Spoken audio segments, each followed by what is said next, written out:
Hello students, welcome to दक्षिणा ई classroom. हम लोग प्रॉपर्टीज़ ऑफ बाइनोमियल कोफिशिएंट्स इसको कंटिन्यू कर रहे थे और इस चैप्टर के अंदर अगर हम कहें तो आगे के जो लेक्चर्स हैं उसके लिए ये टॉपिक काफ़ी इम्पॉर्टेंट है। ठीक है, तो आपने दो प्रॉपर्टीज़ अपनी पढ़ रखी थी। कौन कौन सी प्रॉपर्टी थी आपकी?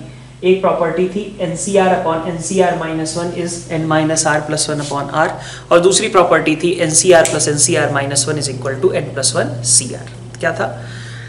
आप सेकंड वाले को खास करके कैसे याद रखते थे? ऊपर वाली सब्सक्रिप्ट्स आपकी सेम थी और दो कॉन्जिक्यूटिव टर्म्स लिख रखे थे, तो सब उनका इतना आ जाता था। ऊपर वाली सब्सक्रिप्ट्स में 1 ऐड कर लो और नीचे वाले में से बड़ा वाला रख लो।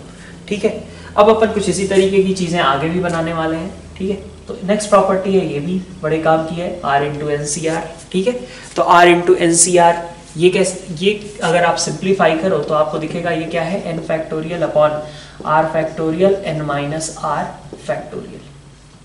ठीक है, अब आप देखिए इसको आप कैसे लिख सकते हो, n फैक्टोरियल में से एक n को बाहर कर लो, बचा क्या, n minus one factorial. R ये है R फैक्टोरियल यहाँ है, तो नीचे बचेगा R माइनस वन फैक्टोरियल। बचेगा कि नहीं बचेगा? इसमें से R निकाल लूँ तो R minus one factorial, R cancel हो गया, बचा R माइनस वन फैक्टोरियल और n माइनस R फैक्टोरियल। ऐसे लिख लिया। ठीक है, n को अलग किया और बाकी को क्लब कर लिया। तो अब देखो ये क्या बन गया, ये बन गया आपका n, और इसको मैं क्या लिख सकता हूँ, इसको मैं ऐसा लिख सकता हूँ क्या, n minus one CR minus one, n minus one R minus one, और दोनों का डिफरेंस n माइनस R। ठीक है, तो ये आपका बन गया n into n minus one CR minus one. R into NCR is n into n minus one CR minus one. तो आपको ये याद रखना है। क्या होगा आपको सबसे पहले क्या दिखेगा, ये दोनों चीजें कैसे याद रखना है, देखिए ये दोनों चीजें आपकी सेम रहनी चाहिए। ठीक है, अगर ये दोनों चीजें आपकी सेम रखी हुई हैं, अब R की जगह कभी आपका R स्क्वायर भी हो जाए तो भी कोई दिक्कत नहीं है, बस यहाँ R स्क्वायर चाहिए। तो क्या होगा, अब जो मैं वर्ड्स बोल रहा हूँ उसी तरीके से याद रखना जैसे लास्ट टाइम सेकंड वाली प्रॉपर्टी के लिए आपने याद किया था। ठीक, देखिए क्या बोल रहा हूं मैं बोल रहा हूं अगर आपको इसका रिजल्टेंट लिखना है तो इसका रिजल्टेंट आप लिख सकते हो, अपर सब्सक्रिप्ट को सामने रखो। ठीक है, वो भी n की जगह कुछ और हो सकती है, कोई दिक्कत नहीं है। अपर सब्सक्रिप्ट को सामने रखो और इसमें से जो ये बचा हुआ टर्म था R के आगे वाला, इनमें से एक एक रिड्यूस करके लिख दो, n minus one CR minus one, बस ये है। ठीक है, इतना इस तरीके से आपको इसको फॉलो करना है। R इंटू NCR है तो क्या करेंगे, अपर सब्सक्रिप्ट को सामने रखेंगे और जो NCR वाली चीज दिख रही थी उसमें से ऊपर और नीचे दोनों साइड 1 1 आप सब्ट्रैक्ट कर देंगे। ठीक है, ये हमारे प्रॉपर्टी है जिसको हमें याद रखना है। इंपॉर्टेंट ये है इन दोनों का सेम होना। ठीक है बात, ओके।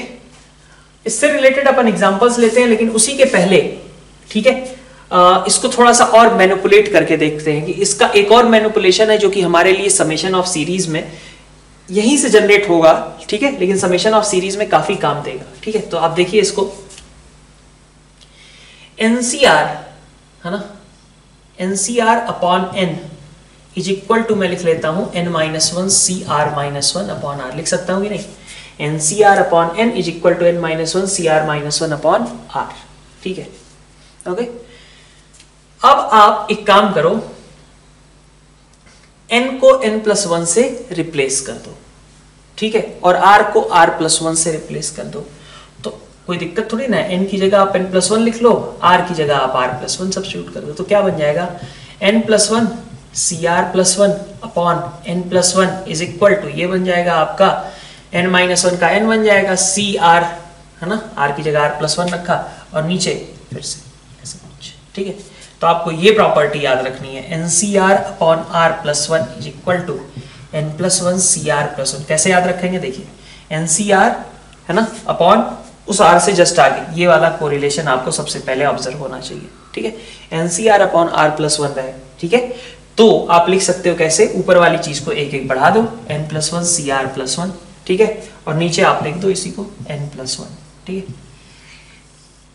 है, कैसे याद रखना है, ऊपर वाली चीज को एक एक बढ़ाना है ऐसे केस में, और नीचे n प्लस वन अपर सब्सक्रिप्ट को रख देना है। ठीक है, क्या कब करेंगे ऐसा, जबकि ये दोनों आपकी कॉन्जिक्यूटिव चीजें लिख रखी हो तो।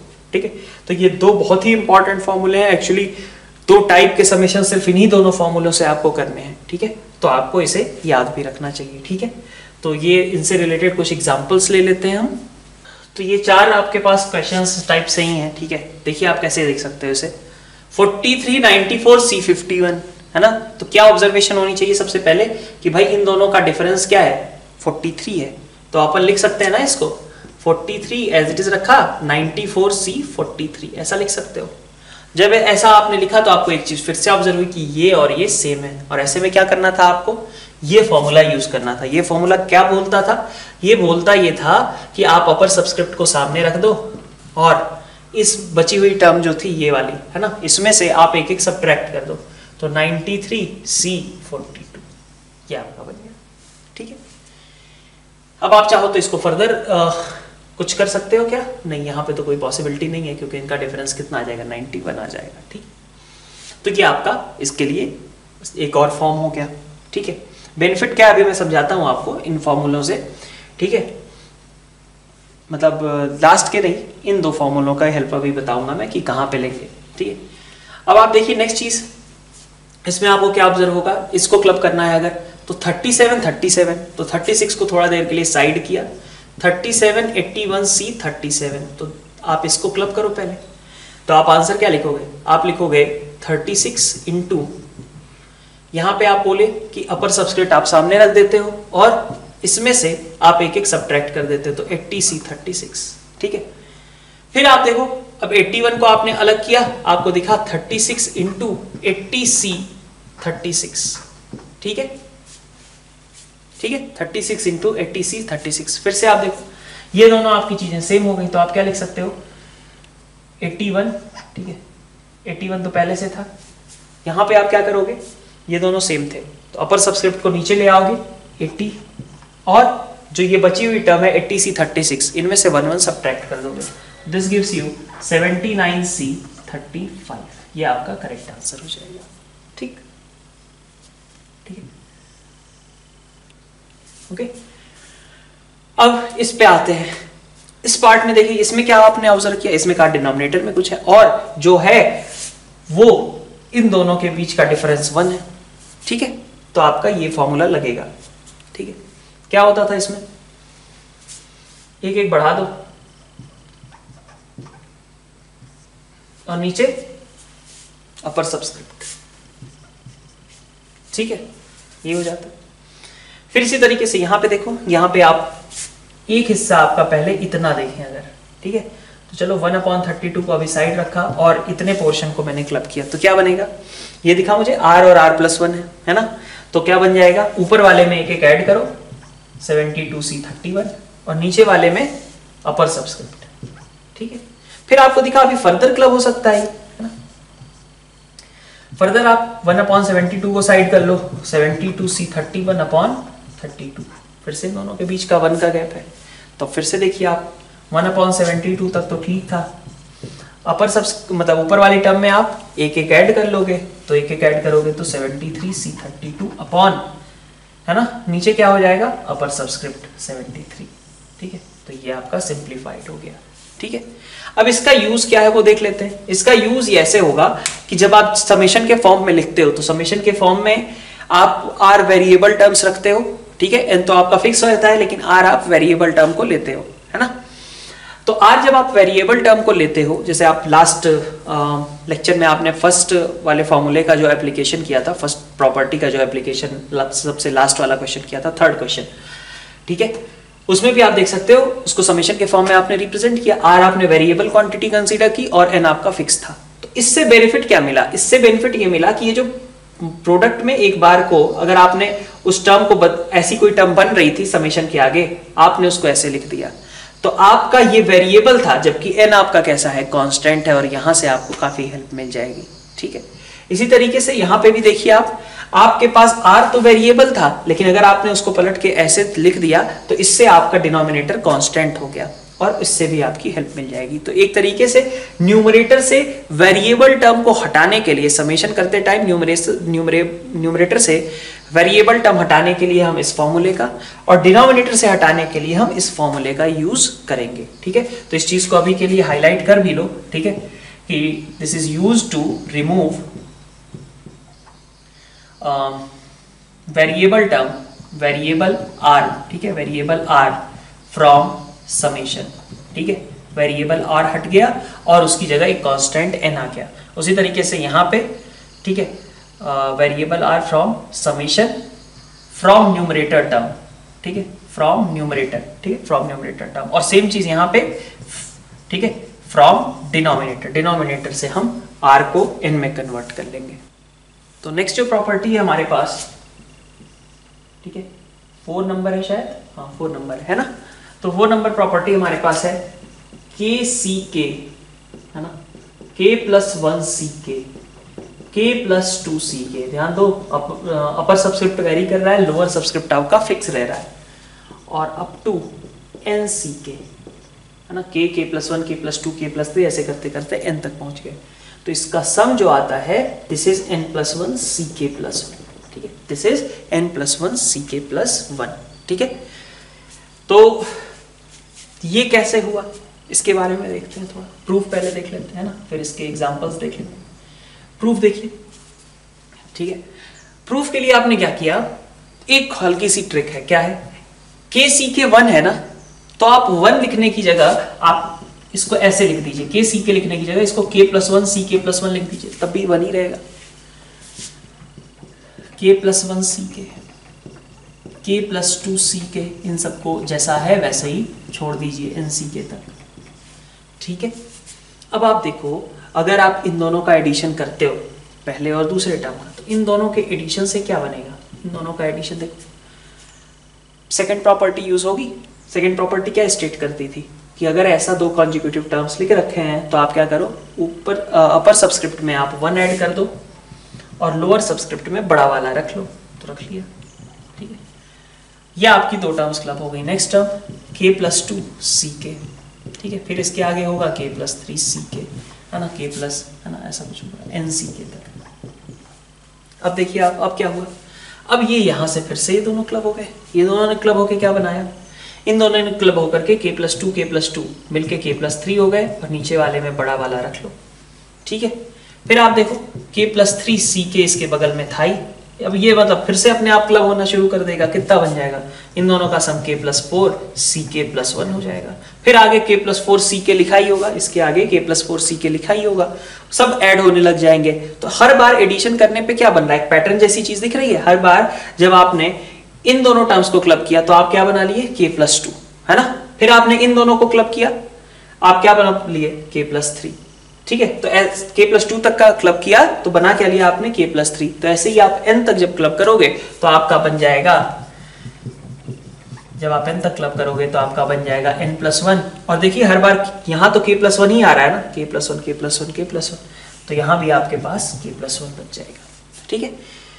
तो ये आपका प्रूफ रहा। क्या है यहाँ पे कहा जा रहा, आपसे कहा जा रहा है कि अगर जैसे मान लो यहाँ 20 C10 है, फॉर एग्जाम्पल अगर मैं देखूं कि 20 C10 तक की चीजें लिखी हुई है, मान लो, है ना, 10 C10, 11 C10, 12 C10 up to 20 C10, ठीक है। अब 10 C10 से छोटा थोड़ी ना होगा, ऐसा थोड़ी ना होगा 9 C10, वो थोड़ी ना होगा, है ना। नीचे आपका हर बार 10 ही लिखा है, तो इनका जो सम होगा, आप कुछ नहीं, आपको बस लास्ट टर्म में एक एक ऐड कर देना है, 21 C11। अगर सारे पॉसिबल टर्म्स प्रेजेंट हैं तो, अगर मान लीजिए आपका 11 C10 से यही चीज स्टार्ट हो, तब दिक्कत हो जाएगी, तब आपको ये टर्म एक अलग से आपको ऐड या सब्ट्रैक्ट करना पड़ेगा। जैसे कि क्या कहना चाह रहा हूं मैं, आप देखिए, आपको अगर कहा जाए 25 C22, 24 C22, या फिर और थोड़ा सा बढ़ा लेते हैं अपन, इसको लिख लेता हूं मैं 25 C18 सपोज, है ना, 24 C18, 23 C18, है ना, 22 C18, 21 C18, 20 C18, है ना, ऐसा मान लीजिए इसका सम दे दिया गया।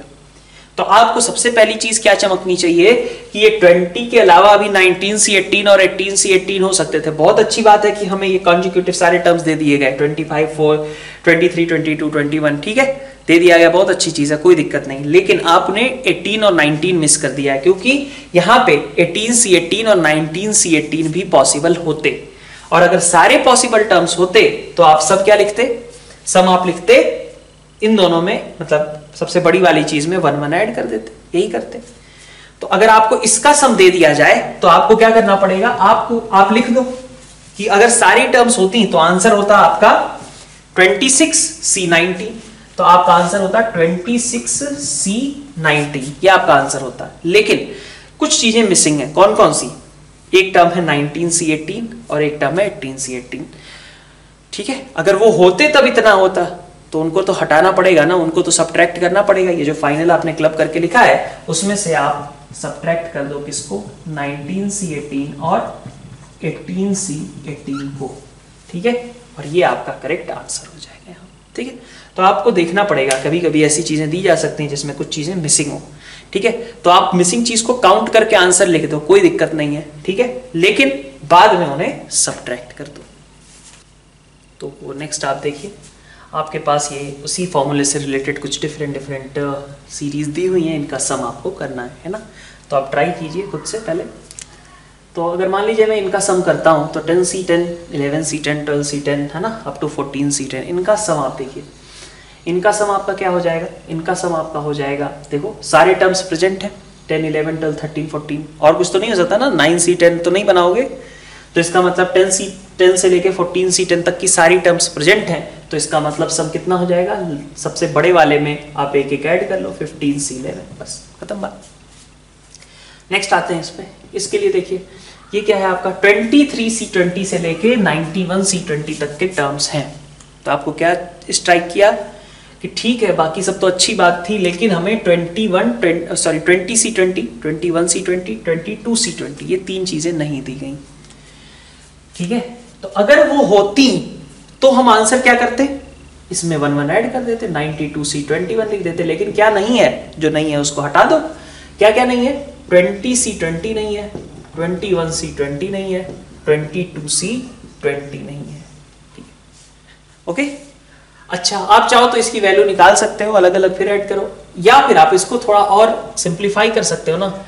ये देखो आप, तो ये आपका फिर से क्या लिखा हुआ है, इसी फॉर्मूले का यूज, 20C20, 21C20, 22C20, तो इनका सम क्या होगा। अब यहाँ पे तो सारे पॉसिबल टर्म्स हैं, इनका सम कितना हो जाएगा, 20, 21, 22 सारे हैं, नीचे 20 ही है, और 19C20 तक तो जाएंगे नहीं, तो सारे टर्म्स यहाँ हैं, तो यहाँ पे हमारा सम क्या होगा, सबसे बड़े वाले में 1 ऐड कर दो, दिस विल बी आंसर, ठीक है। अब आप देखिए यहाँ पे इस क्वेश्चन में 29, 28, 27 अप टू 12 क्या नहीं है, 11C11 नहीं है, इस पे पहले ध्यान जाना चाहिए, ठीक है। तो 11C11 नहीं है। अब जो है, अगर 11C11 होता तो हम सब क्या लिखते, सबसे बड़े वाले में एक ऐड कर देते, 30C12 हो जाता। क्या नहीं है, हटा दिया उसको, 11C11 नहीं है। इसको देखिए, इसमें आपका 45C35, 44C34, अब आप कहोगे कि लोअर सबस्क्रिप्ट मेरा बदल रहा है, लेकिन आपको जब क्वेश्चन करो तो ये समझ में आना चाहिए कि ये 43, 33, 12, 2, एग्जाम टाइम में तो आपको नहीं बताया जाएगा ना, using this formula solve this. तो आपको क्या करना है, आपको यहाँ पे सबसे पहले ये चीज ऑब्जर्व होनी चाहिए कि डिफरेंस हर बार 10 रह रहा है, तो we can write it down as 45C10 plus 44C10 plus 43C10, है ना, अप टू 12C10, ठीक है। अब आपकी लोअर सबस्क्रिप्ट आपकी फिक्स हो गई। अब आपको दिखा कि चलो 12 से 45 तक सब कुछ है, अगर हमारा 10 से 45 तक होता तो ठीक था, तो 10 से अगर 45 तक होता, 10C10 से 45C10 तक सब कुछ अगर होता, तो आंसर क्या लिखते, बड़े वाले में एक ऐड कर दिया। क्या नहीं है उसको सब्ट्रैक्ट कर दे। क्या नहीं है आपके पास, 11C10 नहीं है और 10C10 नहीं है, इसको आप सब्ट्रैक्ट कर दीजिए बस, ठीक है। आप चाहें तो इसको भी लिख सकते हैं कि this is again 46C11 minus इन दोनों का सम कितना हो जाएगा, बड़े वाले में एक ऐड कर दो, 12C11, ठीक है। यहां पे आप देखिए ये क्या बनेगा, यहां पे आपको दिख रहा है 55 से ही कहानी शुरू हो रही है। एक कहानी तो कहां से शुरू होनी चाहिए थी, 30C30 से। तो 30C30 से 89C30 तक अगर सब कुछ रहता, आप इसको ऐसे देखो, 30C30, 31C30 ऐसे करते हुए अगर ये 89C30 तक सब कुछ रहता तो आसान था। क्या नहीं है, नहीं है आपके पास 30C30, 31C30 up to 54C30 तक की चीजें नहीं है। 55C30 से तो आपके पास है सब कुछ, ठीक है। तो आप जो नहीं है उसको सब्ट्रैक्ट करोगे, इसका आंसर क्या लिखोगे, 30 से 89 तक है, तो लास्ट वाले में 1 1 ऐड कर दो, माइनस यहाँ देखो 30 से 54 है, ये भी तो सम हो गया, तो फिर सबसे बड़े वाले में 1 1 ऐड कर दो, ठीक है। तो this is the right answer. Next property देखते हैं, नेक्स्ट प्रॉपर्टीज कह लो इसे, है ना, 2-3 चीजें यहाँ पे एक साथ ही निकल करके आ जाएंगी, है ना। तो देखिए 1 + x की पावर n है अगर आपका, तो आप क्या लिखते थे इसको, nc0 + nc1 × x + nc2 × x² + nc3 × x³ और ncn × x की पावर n, ठीक है, ठीक है, यही था। तो अगर आप देखो, अगर आप x की जगह 1 रख दो तो क्या होगा, ठीक है, x की जगह आपने 1 सब्स्टिट्यूट कर दिया दोनों साइड, तो इधर बन गया आपका 2 की power n = nc0 + nc1 + nc2 + nc3 up to ncn, ठीक है। तो इन सब का सम कितना है आपका 2n के बराबर है, ठीक। तो nc0 nc1 nc2 up to ncn, इन सब का सम आपका 2n के बराबर होता है। तो यहां से आपकी प्रॉपर्टी क्या आती है, sum of all possible binomial coefficients is equal to 2n। मतलब अब देखो, अगर हर एक टर्म आपका बाइनोमियल कोफिशिएंट्स के करस्पॉन्डिंग प्रेजेंट है, जैसे आप n इक्वल टू अगर मान लो 15 ले रहे थे, तो 15c0 से लेके 15c15 तक की अगर सारी टर्म्स प्रेजेंट है, ठीक है, 15c0 + 15c1 + 15c2 up to 15c15, ये आपका 2n यही होगा, ठीक है, इस फॉर्मूले के अकॉर्डिंग। फिर इसी तरीके से अगर मान लो आप x को -1 रख दो, ठीक है, तो क्या होगा, इधर तो 0 आ जाएगा, is equal to nc0 - nc1 + nc2 - nc3, और ऐसे ही अल्टरनेट पॉजिटिव नेगेटिव चलता रहेगा, चलता रहेगा। लास्ट वाले में भी पॉजिटिव भी हो सकता है, नेगेटिव भी हो सकता है, ठीक है। तो इसीलिए मैंने -1 की पावर n ncn ऐसा लिख दिया, ठीक है, ठीक है, इतनी बात। और देख ही सकते हो n इक्वल टू जब आप 3 रखोगे तो नेगेटिव आएगा, आ रहा है, n इक्वल टू 2 रखोगे तो पॉजिटिव आएगा, n इक्वल टू 4 रखोगे तो पॉजिटिव आएगा, n इक्वल टू 1 रखोगे नेगेटिव आएगा, ऐसी चीज है ना। तो x इक्वल टू -1 के लिए आपके पास कुछ इस तरीके का एक रिजल्ट आया। तो आप क्या कह सकते हैं कि अगर आप इसमें से ऐसा कह लो कि अल्टरनेट पॉजिटिव नेगेटिव सारे टर्म्स अगर लिखी हुई हैं, ठीक है, अल्टरनेट पॉजिटिव नेगेटिव अगर सारी टर्म्स लिखी हुई हैं हमारे बाइनोमियल कोफिशिएंट्स की, तो रिजल्टेंट कितना होगा, 0 होगा। मतलब आप 15c0 - 15c1 + 15c2 - 15c3 ऐसे अल्टरनेट पॉजिटिव नेगेटिव करते गए, लास्ट में क्या आएगा आपका -15c15, तो सम कितना होगा, ये 0 के बराबर होगा, ठीक है, ठीक है। तो ये आपकी एक और प्रॉपर्टी इंपॉर्टेंट है, ठीक। Sum of all binomial coefficient is 2n, और जब अल्टरनेट पॉजिटिव नेगेटिव करके लिख दें तो वही रिजल्ट क्या हो जाएगा, 0 के बराबर हो जाएगा। अब यहां से आप देखिए कुछ चीजें और रिड्यूस कर सकते हो। अगर आप c0 c2 c4 जो पॉजिटिव वाले हैं उनको एक साइड कर लो, है ना, ठीक है। अब ये डॉट डॉट डॉट लिखने का मतलब इंफिनिटी जाना नहीं है, ठीक है, इज इक्वल टू इधर nc1 nc3 इन सबको एक साथ कर लो, ठीक है।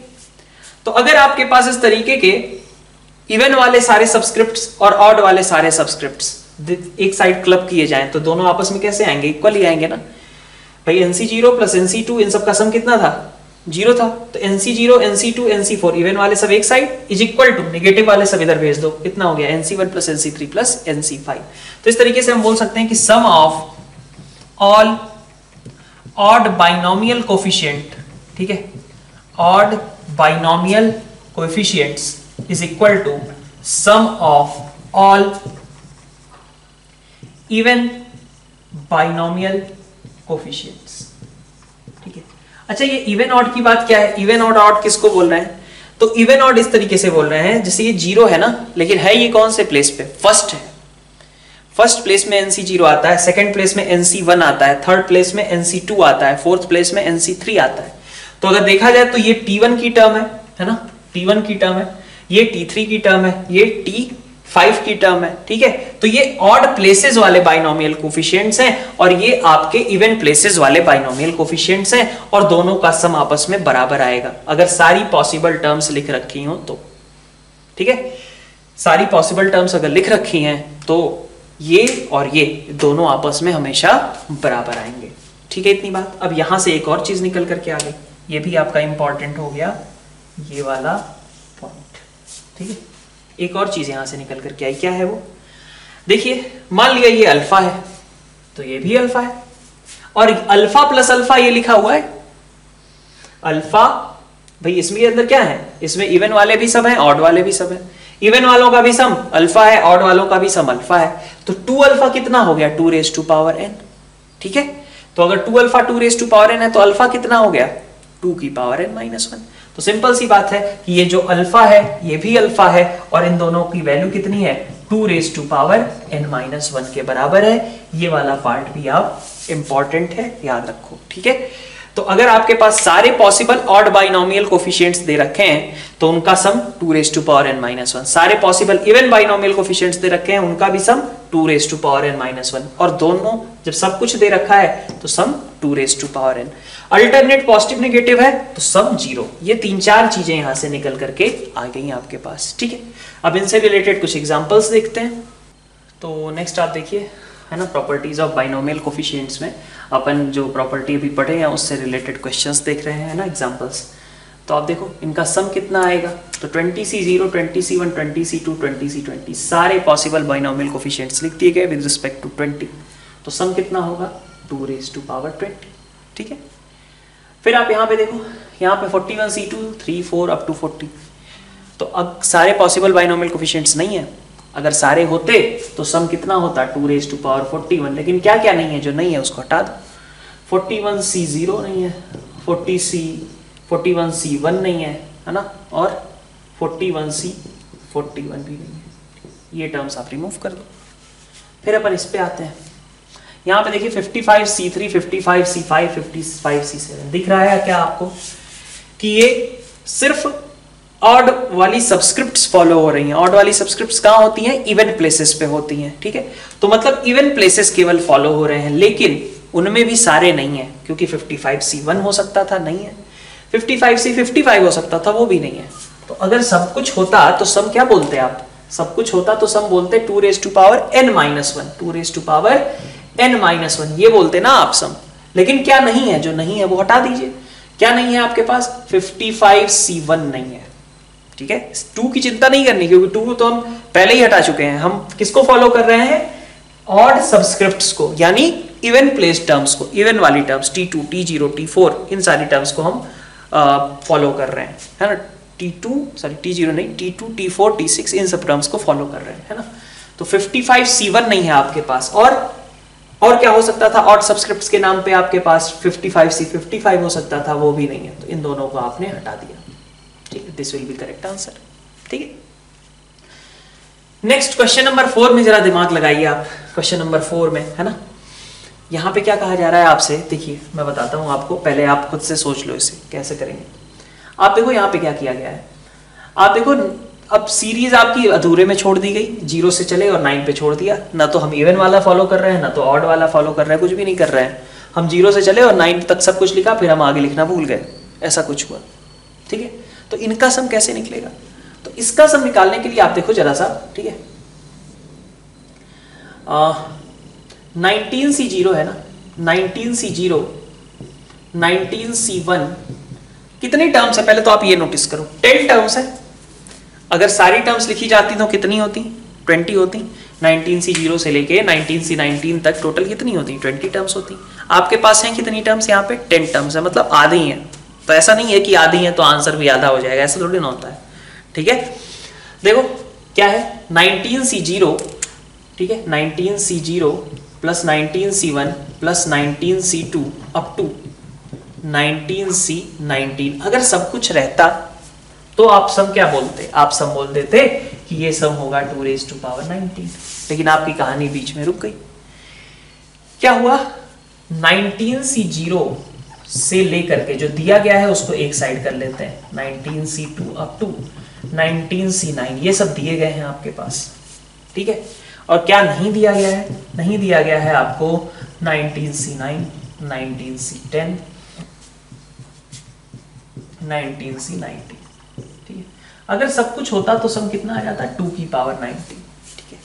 तो थोड़ी सी चीज नोटिस करो कि ये 19C9 और 19C 19C10 से कहानी स्टार्ट है, ठीक है, 19C9 फिर 10 से, है ना। तो 19C9 और 19C10 ये दोनों तो बराबर होंगे ना, होंगे कि नहीं होंगे? NCR और ये है NCN-R, दोनों बराबर है। इसी तरीके से 19C8 और 19C11 बराबर होंगे, 19C0 19C19 बराबर होंगे। तो आप देख सकते हो जो ये 10 टर्म्स लिखी हुई हैं वही 10 टर्म्स यहाँ पे भी लिखी हुई हैं NCN-R करके, है कि नहीं? ये भी 10 टर्म्स हैं, ये भी 10 टर्म्स हैं, ये NCR है और ये NCN-R के टर्म्स यहाँ पे लिखे हुए हैं। तो अगर ये x है तो आपका इधर भी क्या है? x ही है, और दोनों का सम कितना होगा? 2x, है ना। आपको क्या चाहिए? x चाहिए। अगर आप इसको x लेते हो, this is also x, and x plus x is 2 raised to power 19, so x will be equal to 2 raised to power 18। ये आपका करेक्ट आंसर हो जाएगा, ठीक है। अब अगर आपको ये चीज समझ में आई है तो आप इसको करके बताइए, ठीक है, कि इसका आंसर कितना होगा, ठीक है। मैं सोल्यूशन इसका शुरू करता हूँ। देखो इसका सोल्यूशन, अब इसमें कहानी कहाँ पे रुक गई? हमारी 14 पे रुक गई, और यहाँ जीरो वूरो भी नहीं दिया था, यहाँ तो कम से कम जीरो वगैरह था।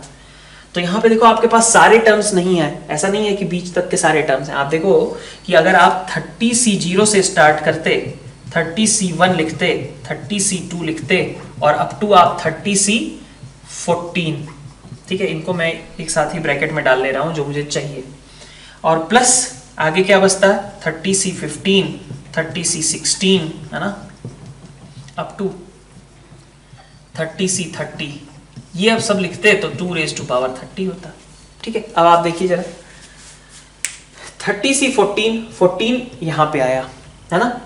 यहाँ पे देखो आपके पास 14 टर्म्स हैं, 14 टर्म्स हैं। देखो आप 30C1 किससे रिप्लेस, मतलब इधर आप देखो तो 30C29 के बराबर होगा, है कि नहीं है?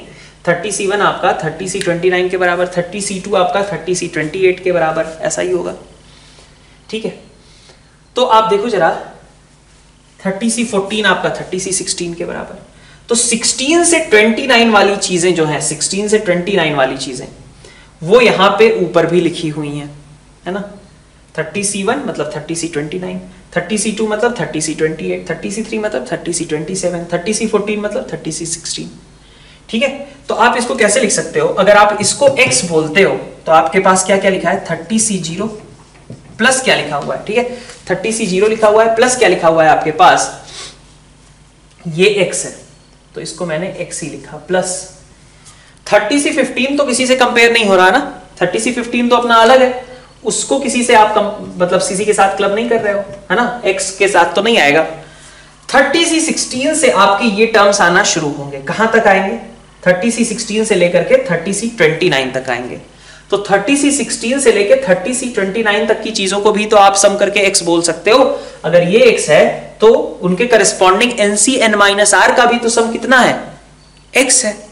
तो 30C16 से 30C29 तक का सम कितना हो गया? x हो गया। और बचा क्या आपके पास? एक और टर्म, ये 30C30, और इन सब का सम 2 raised to power 30 है।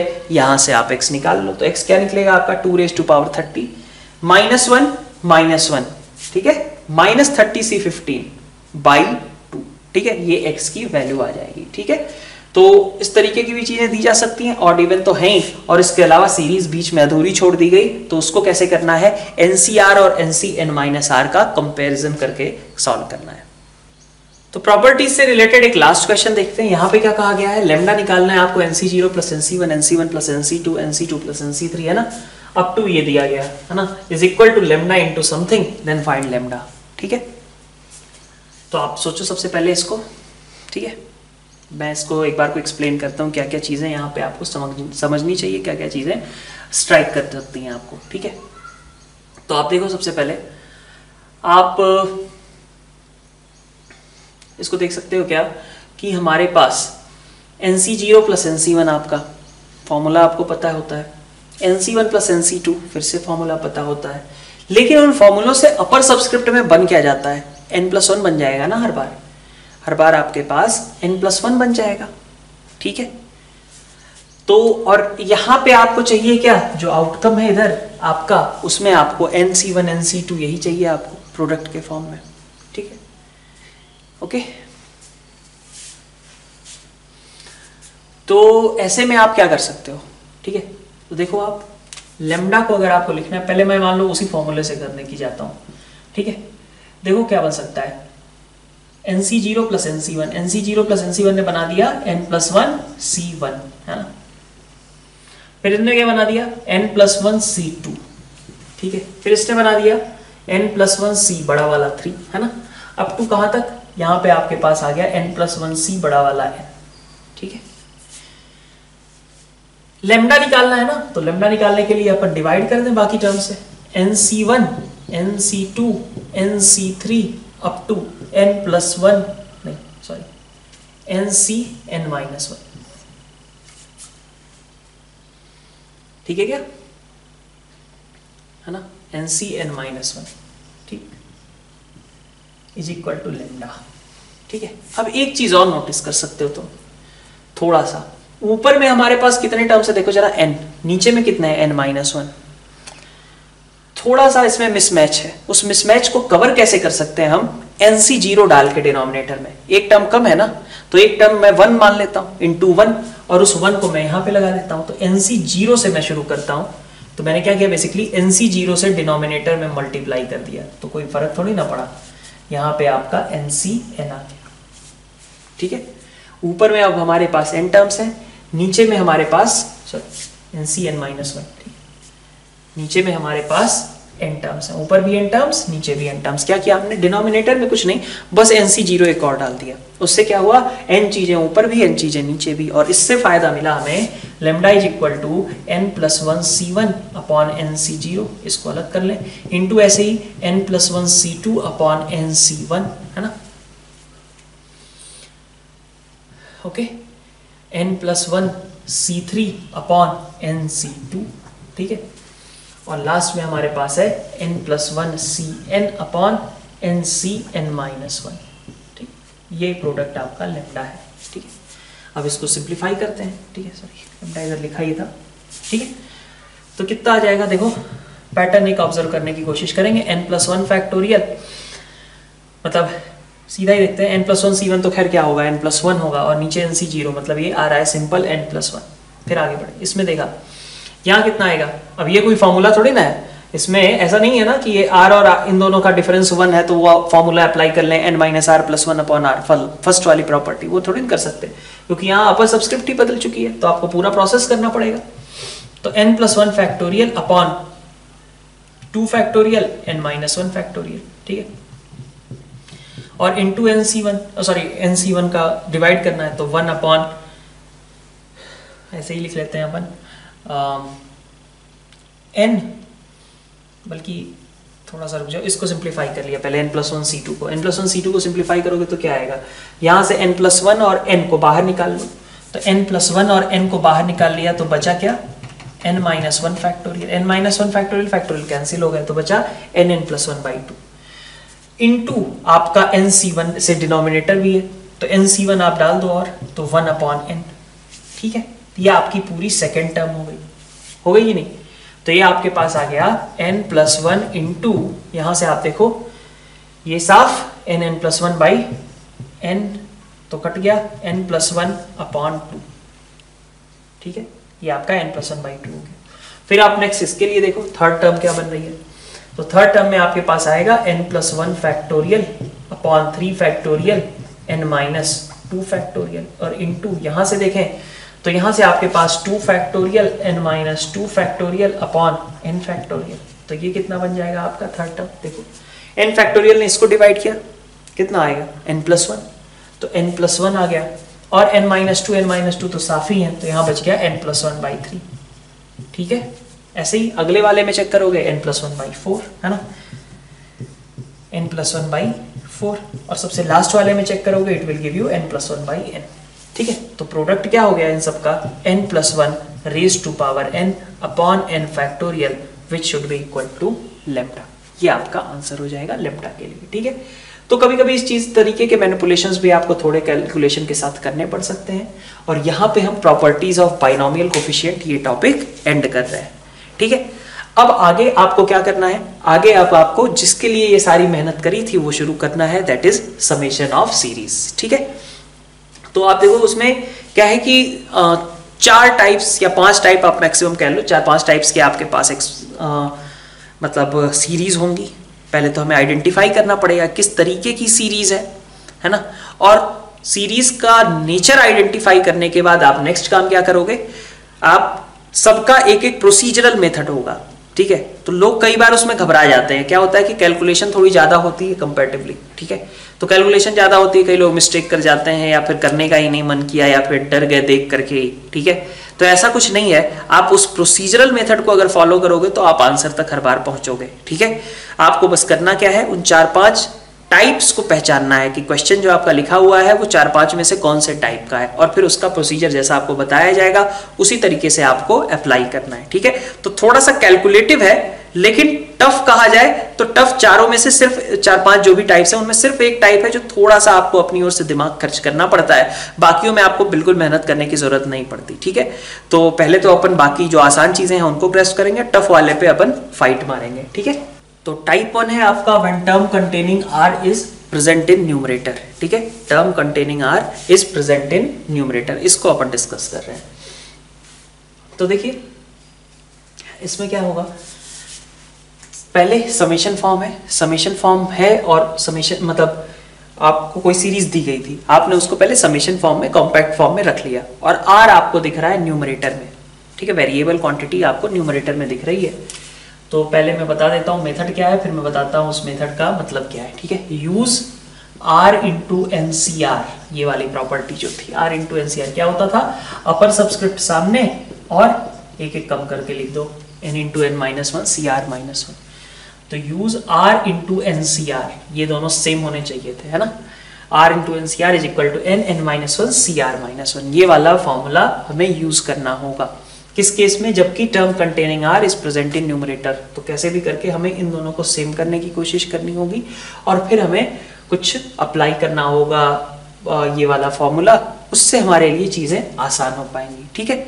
तो कैसे आसान होंगी आप देखिए, एक एग्जाम्पल के थ्रू समझते हैं, ठीक है। आपको मान लो दे दिया गया 1 into N C one plus 2 into N C two, ठीक है,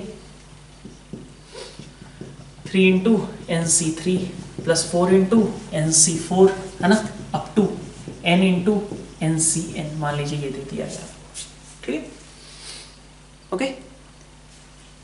तो आप इसका सम कैसे लिख सकते हो, आप इसका सम अगर लिखना चाहो तो पहले आपको क्या करना है, समेशन फॉर्म में कन्वर्ट करना है। समेशन फॉर्म में आपने लिखा तो समेशन फॉर्म में आपको दिखा, समेशन क्या लिखोगे आप, ट्राई करना हमेशा कि ये आप r इक्वल टू, मतलब ये दोनों चीजें आपकी थोड़ी सी मतलब r माइनस, जनरल टर्म जैसे यहाँ लिखते हैं ना, जनरल टर्म में हमेशा ट्राई करो कि r माइनस टाइप की चीजें ना लिखनी पड़े, r minus one, r minus two, ऐसी चीजें मत लिखनी पड़े, ठीक है। हमेशा आप तो जो r प्लस वन रहेगा तो भी ठीक है, r रहेगा तो भी ठीक है ना। तो आप क्या करो, यहाँ पे देखो फर्स्ट टर्म में, मतलब इसकी जनरल टर्म अगर आपको लिखनी हो तो आप कैसे लिखोगे, आप ऐसे फॉलो करोगे 1 2 3 4 ऐसा करके लिखा हुआ है। तो आर एस टर्म में क्या आएगा, वहां पे आर आएगा, तो एन सी आर, ठीक है। फिर 1 2 3 4 आर एस टर्म में क्या आएगा, आर, ठीक है। तो R into N C are, ये ऑलरेडी इस तरीके का दिया ही था कि हम फॉर्मूला यूज कर पाए। तो आर कहां से कहां तक वेरी कर रहा है, आपका 1 से लेके एन तक वेरी कर रहा है, ठीक है। तो हमने कहा कि चलिए देखते हैं इसका मतलब क्या है। तो r इक्वल टू 1 से n, हमने कहा ये फॉर्मूला यूज करो, तो हमने कहा चलो लिख देते हैं n into N minus one C are minus one, ठीक है। तो रिजल्ट क्या बनेगा, n आपका कांस्टेंट क्वांटिटी बाहर निकल जाएगी, क्योंकि वेरिएबल तो क्या है आपका r है, n तो कांस्टेंट है, तो n तो बाहर निकल लिया। बाकी बचेगा क्या, समीशन r इक्वल टू 1 से n n minus one C are minus one, हुआ कि नहीं हुआ, ठीक है। अब देखो जरा ये क्या क्या टर्म्स लिखी हुई हैं, जब r इक्वल टू 1 रखोगे तो यहाँ n माइनस वन सी 0 आएगा ना, फिर r इक्वल टू 2 रखोगे n माइनस वन सी 1 आएगा, फिर n माइनस वन सी 2 आएगा, ऐसे ही r इक्वल टू n रखोगे तो n माइनस वन सी n माइनस वन आएगा। तो आपके पास कितना आता है, n माइनस वन सी 0 सी 1 और लास्ट में n माइनस वन, ऐसा कुछ आ जाएगा, ठीक है। अब ये क्या लिखा हुआ है, with respect to n minus one all binomial coefficients that are possible, सारे बाइनोमियल कोफिशिएंट्स लिखे गए हैं। तो इनका सम कितना होगा, सारे बाइनोमियल कोफिशिएंट्स लिखे होते हैं तो 2 रेज़ टू पावर में आप अपर सबस्क्रिप्ट डाल देते हो, 2 रेज़ टू पावर n लिखते थे ना, यहाँ n तो लिखोगे नहीं, यहाँ क्या है n-1 है, तो आंसर कितना हो जाएगा n into 2 raise to power n-1, ये आपका करेक्ट आंसर होगा। ठीक है, अब यही NCN की जगह अगर आपका 20 इंटू 20C20 होता तो क्या करते, n की जगह 20 रख देते। ठीक है, तो इस फॉर्मूले को यूज करने से हुआ क्या, इस फॉर्मूले को यूज करने से आपका n बाहर निकल गया और फिर बाकी बची हुई चीज क्या थी, सिंपल बाइनोमियल कोफिशिएंट्स में था। ठीक है, तो इसलिए हमारे लिए चीजें आसान हो गई। ठीक है, ये तो हमारा पहला एग्जांपल रहा। अब अपन कुछ एग्जांपल्स और लेते हैं। तो नेक्स्ट आपके पास ये क्वेश्चन है, इस क्वेश्चन में आप क्या करेंगे, सबसे पहले इसको जनरल टर्म में कन्वर्ट करेंगे। अच्छा, ये डॉट डॉट डॉट मतलब 17C 17 तक, उसके आगे नहीं है ना। तो आप देखो पहले समेशन फॉर्म में कन्वर्ट कर दिया, तो this is equal to summation over, देखो कैसे लिखोगे, यहाँ r ले लो है ना, r इक्वल टू 1 से स्टार्ट करो। ठीक, तो जब आप देखो 1 2 3 तो ऐसे r टर्म में क्या आएगा, 17C r आएगा।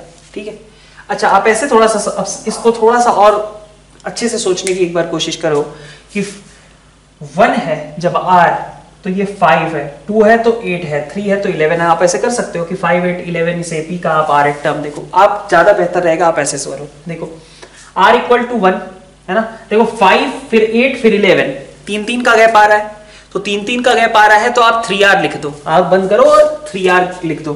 ठीक है, अच्छा मतलब एक AP बन रही है जिसका कॉमन डिफरेंस 3 है, अगर -3 होता तो -3r लिखते। ठीक है, तो कॉमन डिफरेंस बन रहा है जिसकी AP मतलब एक AP बन रही है, कॉमन डिफरेंस क्या है उसका 3 है। ठीक है, तो आपने क्या किया, 3r तो लिख ही दिया, फिर और साथ में क्या लिखना था, तो देखो r इक्वल टू जब 1 था तो यहां लिखते थे 5। ठीक है, तो 3r से तो 3 तक पहुंच जाएंगे, 5 के लिए आपको 2 और ऐड करना पड़ेगा, बस 3r प्लस 2। देखो सभी फॉलो कर रहे हैं ना 3r प्लस 2 को, तो 17CR into 3r plus 2, r is varying from 1 to 17। ठीक है, r is varying from 1 to 17। ठीक है, अब इसको सिंप्लीफाई करते हैं। तो समेशन पहले हमने डिस्ट्रीब्यूट कर दिया, पिछली बार तो सीधा सीधा फॉर्मूला ही बन गया था, इस बार थोड़ा सा एक आध चीजें और भी हैं, देखो उसमें लिए क्या करेंगे।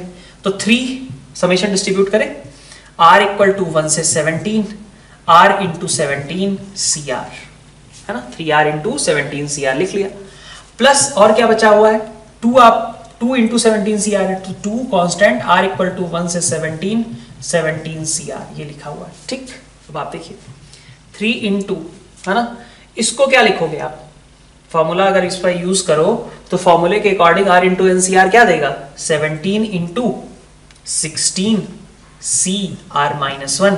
ठीक है, r इक्वल टू 1 से 17 प्लस 2 इंटू, यहां देखो आप 17C1 से कहानी स्टार्ट है, 17C1 17C2 up to 17C17 यही लिखा हुआ।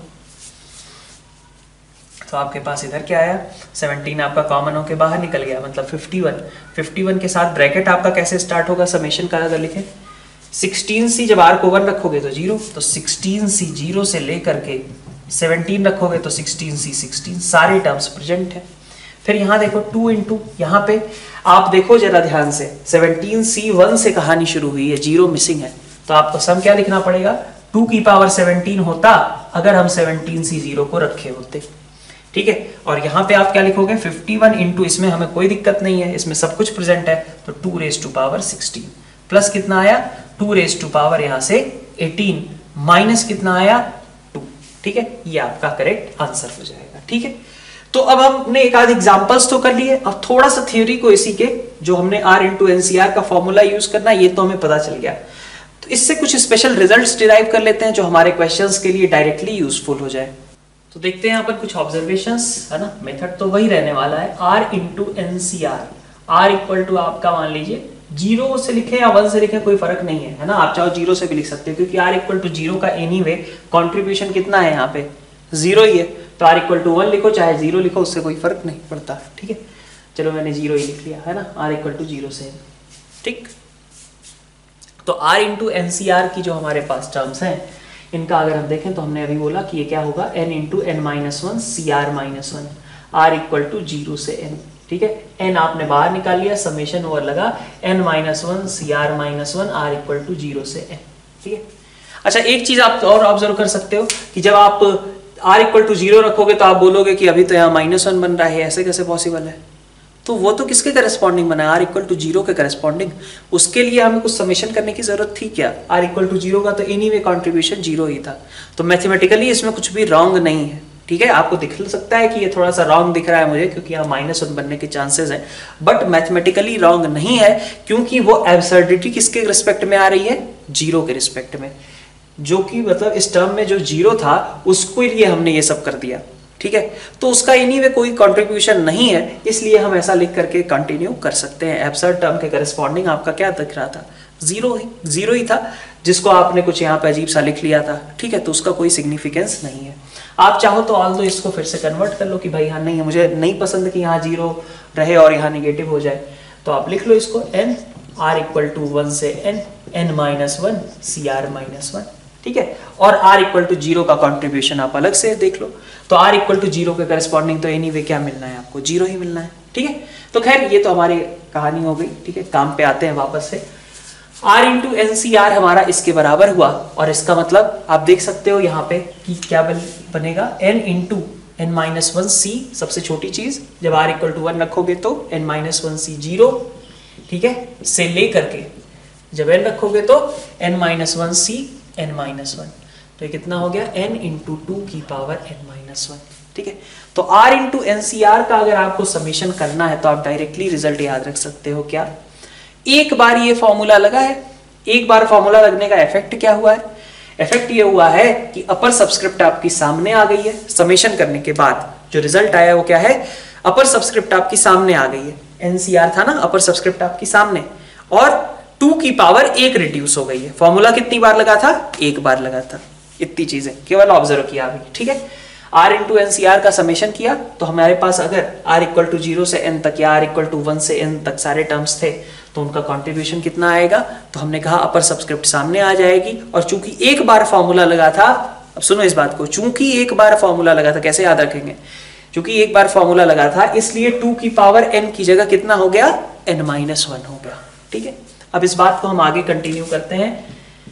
मान लीजिए आपके पास r इंटू r-1 NCR हो, ठीक है, 0 से n, तो आपको फिर से समझ में आना चाहिए कि r इक्वल टू 0 का इसमें क्या कंट्रीब्यूशन है, 0।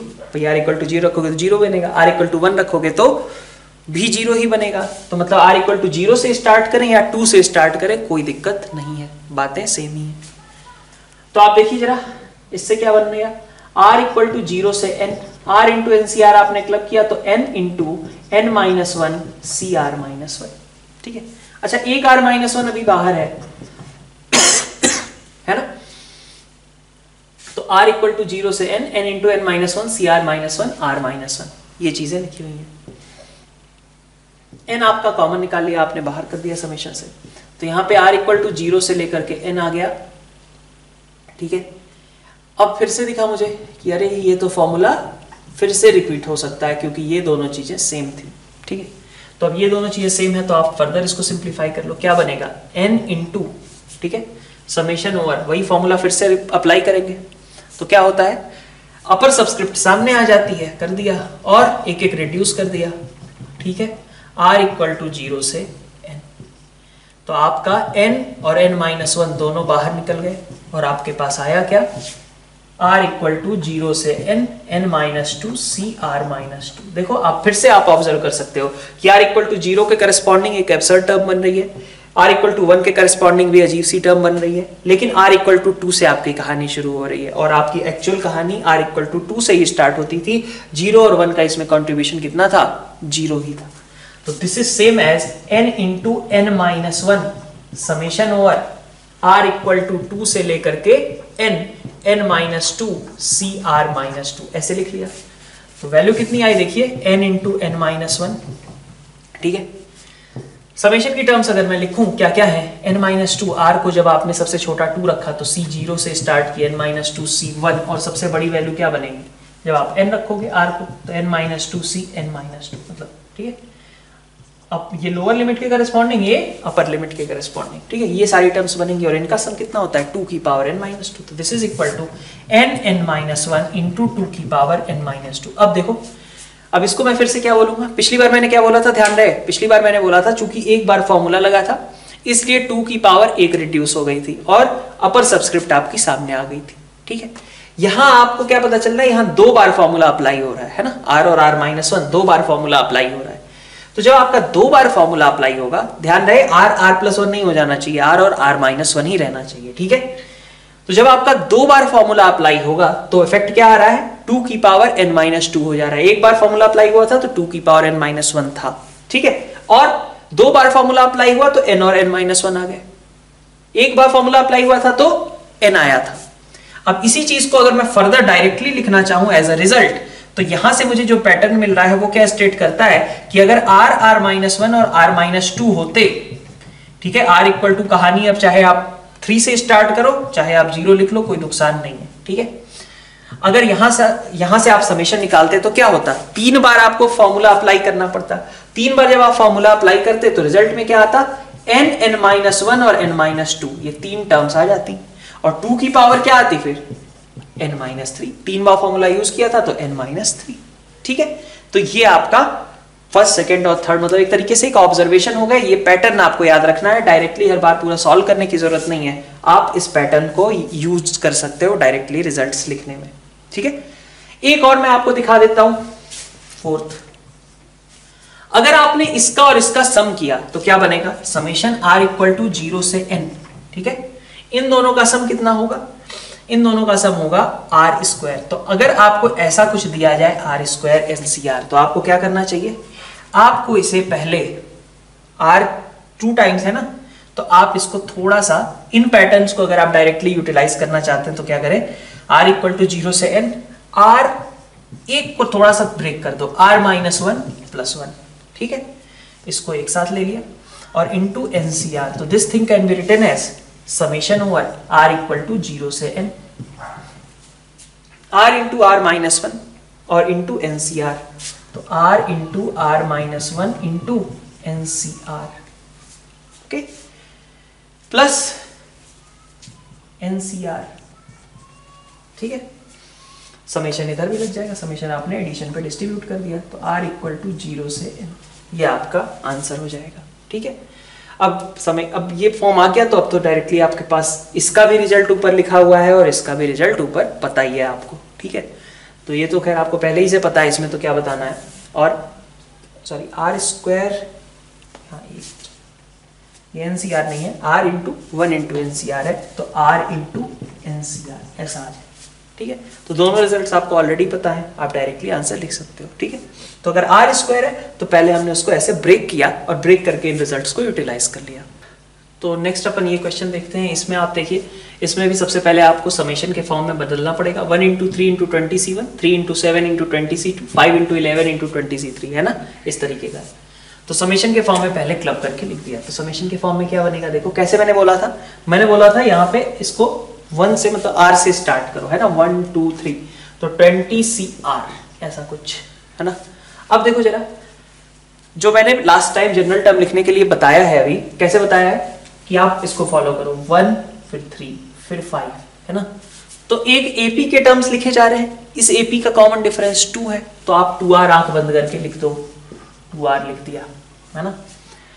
जब r इक्वल टू 1 आप लेते हो, है ना, r इक्वल टू 1 लेते हो तो उस समय यहाँ क्या आता है, 1 आता है। अब एडजस्ट कर दो अकॉर्डिंगली, तो 2 इंटू 1 रहता तो 2 होता, आप -1 कर दो, ठीक है। अब आप देखो 2 इंटू 2 -1, 2 इंटू 3 -1, ये सब आते हैं, ठीक है। अब देखिए आप फिर फॉलो करो, 3 फिर 7 फिर 11, ये तो एक AP बन रही है जिसका कॉमन डिफरेंस कितना है, 4 है, तो आप 4r लिख दो, 4r आपने ऐसे ही लिख दिया। अब आपने क्या किया, अब r देखना है आपको कि एडजस्ट करना है बेसिकली। तो r इक्वल टू 1 के करस्पॉन्डिंग यहाँ 3 लिखा हुआ था, तो 4 इंटू 1 करोगे तो कितना आएगा, 4 आएगा। आपको कितना चाहिए, 3 चाहिए, तो 1 सब्ट्रैक्ट कर दो, 4r -1। देखो सारे एप्लीकेबल है ना, हाँ है। तो ये आपका समेशन का फॉर्म बन गया। अब इसको कैसे लिख सकते हैं, तो 20CR इसको लिख सकते हो आप 8r² -6r+1, ठीक है, ठीक है, इतनी बात। अब सारे पार्ट्स मैंने आपको पहले ही क्लियर कर दिए हैं। r इक्वल टू खैर लिख लेते हैं 1 से 20, है ना, 1 से 20 तक की टर्म्स, है ना। तो अब आप देखो क्या बनेगा आपके पास समेशन ओवर 20CR इंटू 8, तो चलो बाहर कर लिया, r² आर स्क्वायर को कैसे लिख दें, R into R minus one. ठीक है, ठीक है। तो आप बेसिकली, एक मिनट रुक जाओ, क्योंकि आर स्क्वायर को आप क्या करते हो, आप आर स्क्वायर को R into R minus one में ब्रेक करते हो, तो 8r into R minus one 20cr। तो इसके चक्कर में हुआ क्या, 8r और बचा रह गया, है ना, तो 20cr। ठीक है, या फिर मैं 20cr सब कुछ लिखने के बाद ही लिखूंगा। ठीक है, ये 8r स्क्वायर लिखा है कि नहीं लिखा है, लिखा है। फिर आपके पास लिखा है -6r प्लस 1 इंटू 20cr, ये लिखा था। ठीक है, r इक्वल टू 1 से 20।